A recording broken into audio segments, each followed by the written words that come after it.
Down Coca, that's no soda. And I just jumped off the porch with dirty glove bastard. Will I go back broke? I doubt it. Big drip, keep my hoe drowning. Stay true to this shit and I'm about it. All right, so we got No Soda off the porch with us today. What up, what up? How you feeling, man? Man, I'm chilling. Happy to be here. Yeah, appreciate you coming by today, man. Yeah, it's been a minute. We should have been did this. It took long enough. Real shit, man. So what you got working on here in Atlanta?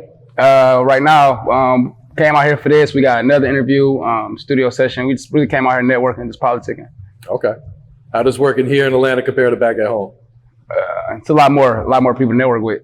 Yeah. We done did everything back home already, you know. So here is a little different. It's a lot of people we don't know, a lot of people we ain't connected with.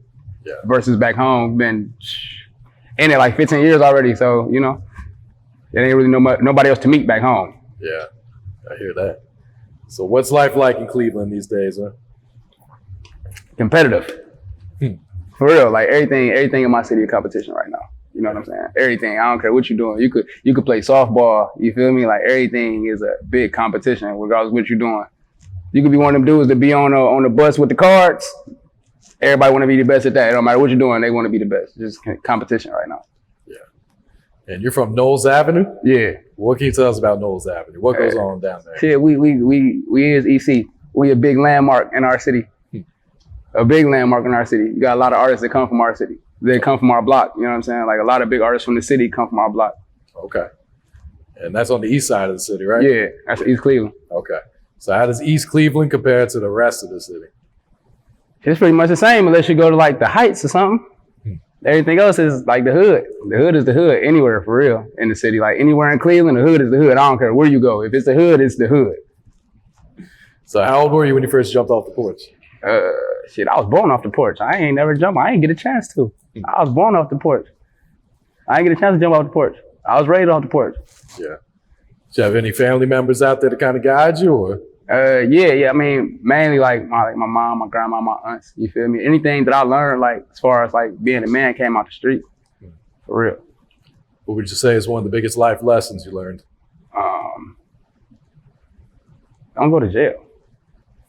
For real. Like that's probably the biggest issue I done had. Like growing up since I've been grown. That's been my biggest issue. Like going to jail, like having something going with the music and catching momentum, and then you go to jail. 3 months in jail, like not dropping no music and stuff like that in Cleveland is like being gone for 3 years anywhere else. Oh shit. For real. Like if you gone off the scene that long and you ain't in their face, they'll forget about you quick. It's like an out of sight, out of mind type of place. You gotta stay in their face. Yeah. So how long you been home now? I came home in November. Almost a year. Yeah, almost a year. Yeah. You gotta put it behind you, man. Oh, it's all the way behind me now. They ain't nothing nobody can do to fuck this up right now. I got you, man. So how long you been making music now? I've been recording since I was 13, so for a while, a long time. Been recording music since I was 13. I put my first song out at 15. Oh wow. Yeah, doing this a long time. What had motivated you or inspired you to start back then? I was in the church choir when I was a kid. That's how I started liking music. I started liking like rap music because of Master P. But okay. Yeah, but as far as just music period, came from like gospel music, to be honest with you. Did you have your parents were in the church? My great grandmother. Okay. That's who I kind of grew up with. My great grandma pretty much raised me, so she always took me to church all the time. And then I just started she put me in a choir, so I started liking music from there. Okay. Besides Master P, who else were you listening to? At that time, when I first started, Dr. Dre Chronic album, Eazy-E. A lot of my uncle, he owned his music store called Nicky's in Cleveland, and like every Christmas, he'd bring us a big bag of like tapes, like cassette tapes and shit. So I used to just go through them. And then I got a hold of Ghetto D, Master P album Ghetto D, and I was like, man, I think I want to be a rapper, man. Being a rapper sound all right. You feel me? So what did your family think when you started rapping, going from, it was singing crazy in the church to rap? They didn't even know. Like my grandmother didn't know what I was doing on the computer. I used to write my raps on the computer. Like, I never wrote them in a notebook. I would be on the computer typing them, and I'd print them out and I'd post them on my wall. And when I first started like rapping heavy, all of my raps on my wall was all diss tracks to my favorite artists. I was dissing all my favorite artists. Like that was all my raps that was on my wall. Why were you dissing them? Was it just I don't practice? know, it was just cool. No, yeah, it was like practice though, just trying to get better, you feel me? But it was cool though, to me. So what was the first song you had that kind of gave you a buzz? My first song that gave me a buzz, I Guess Doe. The song called I Guess Doe, I dropped back in like 2010. Okay. That was my first one that actually gave me a buzz. Yeah. Like start getting you booked up in the city? Or? Yeah. But we was doing, like, I was doing a lot of my own shows though. Like when I first started doing this, I was doing a lot of my own shows. You know what I mean? Like it wasn't really too much people booking me. Like we was throwing parties and we were just performing at them.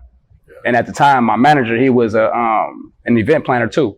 You know, he was a promoter, so he threw parties. So it was like we just perform at those. You know, so we had like the whole, they call it up the way.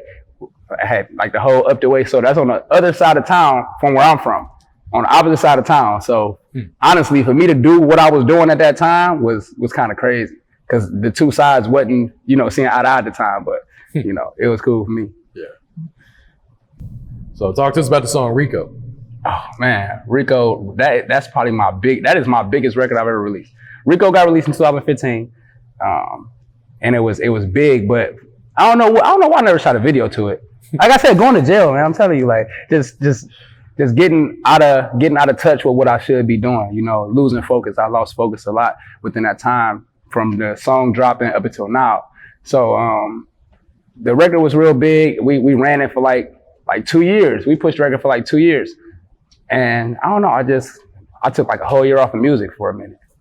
You know, and I just stopped thinking about the record. Then Q Money had started doing his thing. We ended up linking up. And he hopped on the record. So I re-released it in 2018.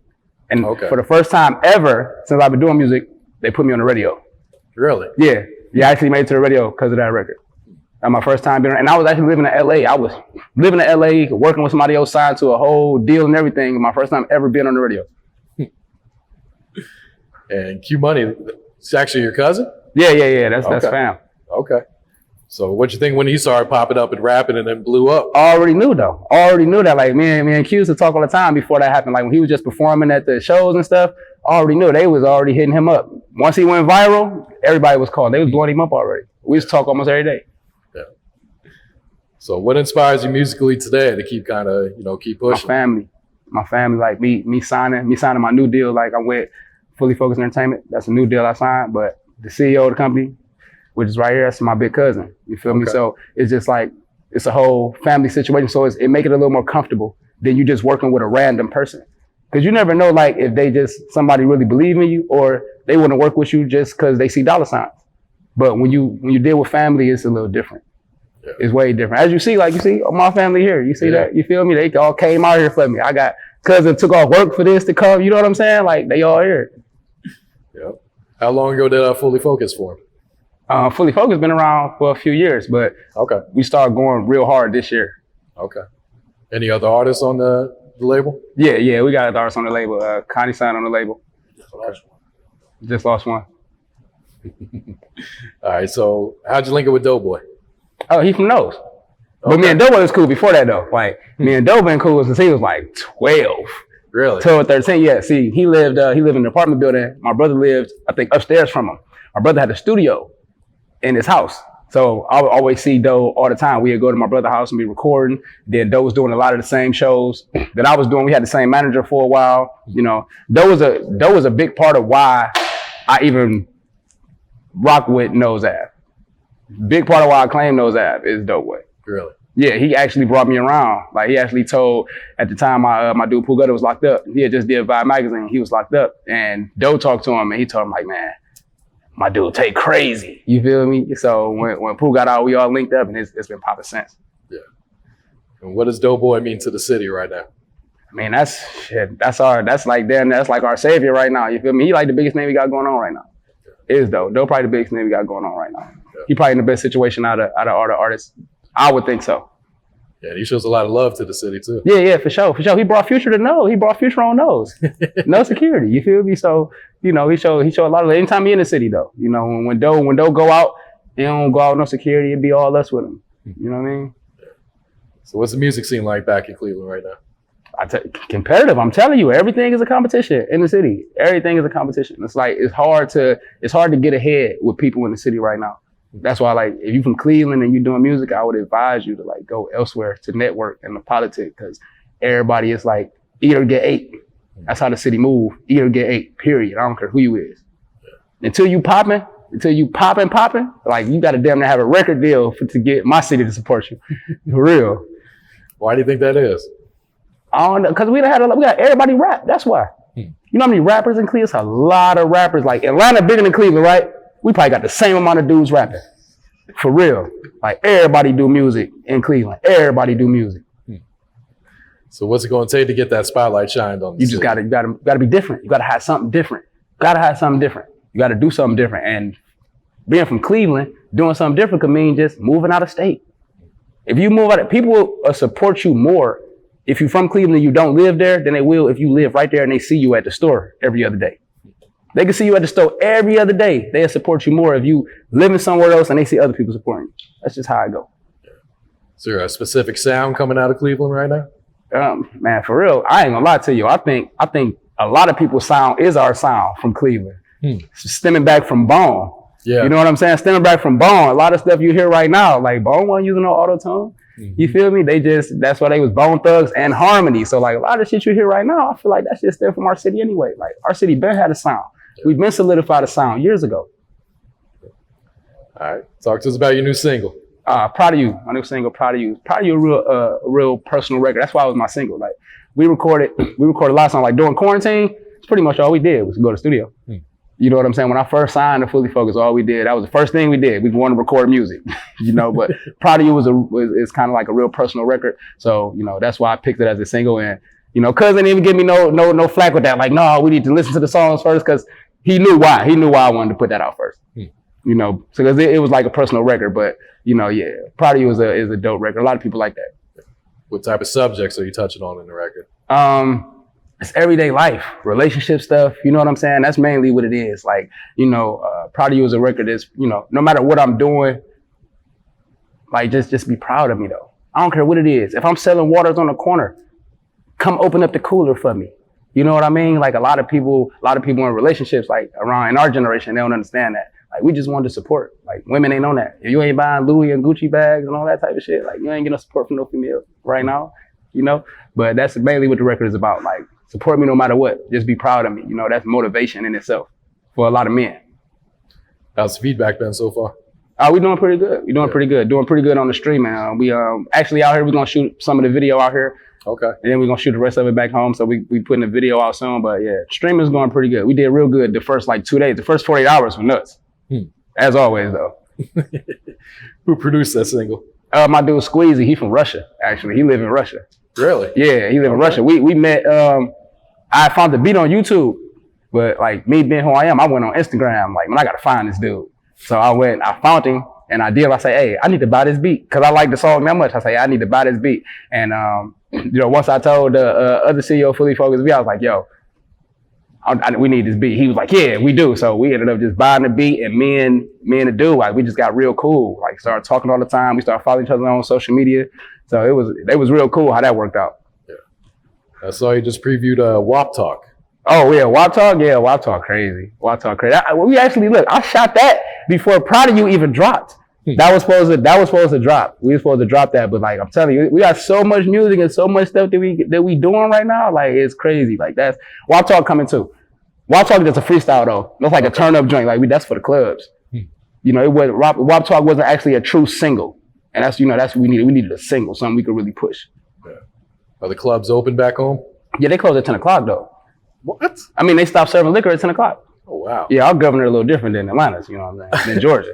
Yeah. How long they been doing that? Oh man, that's been happening about 3 weeks. Damn. 10 o'clock. No liquor sales after 10. Yeah. So what goes on in the club after 10? They close? Or are they still open? Nothing. You got to come to the Fully Focused Clubhouse after 10 o'clock. That's how you got to come to Fully Focused Clubhouse after 10. Yeah, but yeah, they ain't serving no liquor. Even our liquor stores, 10 o'clock, you can't buy no alcohol. Damn. Oh, I don't know how that's going to stop Corona, but it is what it is. Yeah, whatever. Stop. You know what I'm saying? I don't know how that's going to stop Corona. So you working on a new project right now? Yeah. I'm actually working on an EP right now called Stop Playing With Me. Okay. Yeah, working on an EP right now, which I'm gonna put out there. I put out a couple singles though, but I definitely want to put out this EP because it's really the reason I want to put it out. Because they think it's a game. Like who thinks it's a game? Just people like they don't believe like other artists in my city and just people in my city. Period. they don't really understand like how deep this double F shit go, how deep this Fully Focused shit really go. Like they think it's a game. So I'm gonna put out a project with all the music I've been doing called Stop Playing With Me. Cause it's not a game. Stop playing with me for real. And they know I'm the GOAT though, for real. Like I've been way too humble my whole career. That's been a big issue with me. I've been the GOAT. They know what's going on with me. Any big rapper you name out of my city, before they caught a buzz or anything, I can guarantee you they on one of my songs. I got a song with them, or they was asking me for advice. Everybody. It ain't nobody you can name that hasn't. Any of them. You feel me? They know I'm the GOAT, man. I just be too humble, man. For real. But I'm the GOAT though. So what type of vibes are going to be on this project? Any vibe you want. See, that's how I do music. See, I don't have like no lane. I don't got no lane that I'm in though. Like I do all types of music because I love music, like everything, and I can do everything. I can do all types of music. So anything. I like to put every vibe. I like for you, anybody to listen to any mixtape or anything I ever put out, it's something on there for everybody. Your 80-year-old grandma could find a song on my mixtape that she liked and that she could groove to on Sunday morning. She might have to get the clean version to it, but it's something she liked for sure. Something she could groove to. Will you have any features on the project? No, not this one. Okay. No features. I did features with like a couple new artists out of my city because I always do that. When there's new artists that come up in the city, I'm always the first one to give them a verse. Because I be knowing. I love to help out the artists in my city because I know that they need it. They need the guidance. It ain't really nothing else. They need the guidance. The shit that nobody told me, that's what I try to tell them. That's why I call myself Don. My name is No Soda Cxka, but I call myself Don Coca because I'm the Don of my city. Dead ass. I'm the Don of my city. Straight up. If any new artists that come out, I got a record with them first. I always bring them to the stew. Always give them some game. All the time. For nothing. You get this shit for free right here. Everything else you got to figure out on your own. You get this game for free though. Real shit. All right. What about producer-wise? Who you been working with? I work with a lot of, mainly my producers, I've been working with international. I've been dealing with, I got two producers from Russia that I've been working with real hard. Squeezy, one of his dudes. I've been getting a lot of beats from him. My dude's 101 Slide. I get a lot, they from Connecticut. I get a lot of beats from them. My dude Sleepy Zach, he from the city. He from Cleveland. Actually, Sleepy Zach is my personal producer. I get a lot of beats from him. So if the beats is hot, I don't give a damn who you are. Just send it. If I'm fucking with it, I'm fucking with it. Yeah. When do you think the project will be ready? About 4 weeks, about 3-4 weeks. It'll be ready. It'll be ready. I'm still trying to figure out, what songs I want to use. I still got other songs to record that I wrote. Like I said, I wanted it to be a vibe. It's only going to be 4 or 5 songs. It's an EP. So I wanted to still be something for everybody. I wanted to be something there for everybody. I want you to be able to go to the club to something off that bitch. I want you to be able to go to church off that. You know what I'm saying? I want any vibe that you need. I want to be able to provide that for you on a project.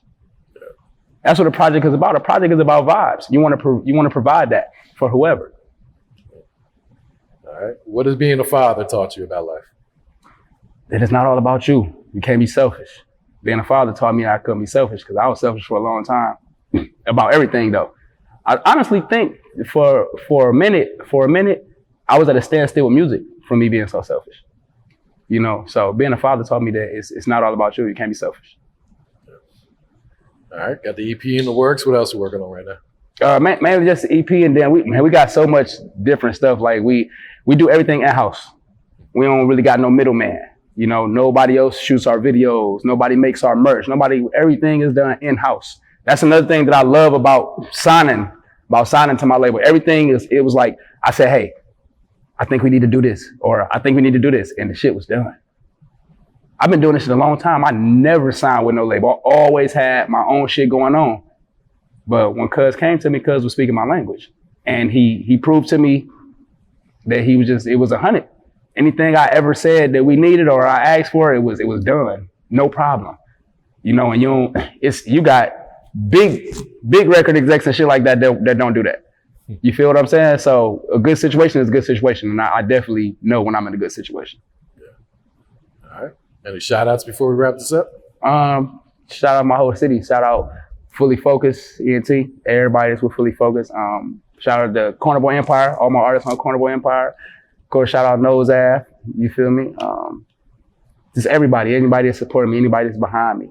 You know what I mean? Anybody that fuck with me, I fuck with you. That's how I am. If you fuck with me, I fuck with you. I got a long list of people. I couldn't even name everybody right now. Yo, they know who they is. See, I don't want to say no names, and then I miss somebody. Then somebody be bad at me and shit. So they know who they is though. But mainly Fully Focused. You feel me? Corner Boy Empire, Knowles Avenue. Definitely big shout outs to them, because that's who's sitting in front of y'all right now. Will I go back broke? I doubt it. Big drip, keep my hoe drowning. Stay true to the shit, I'm bout it. Street said I need a voice, I found it.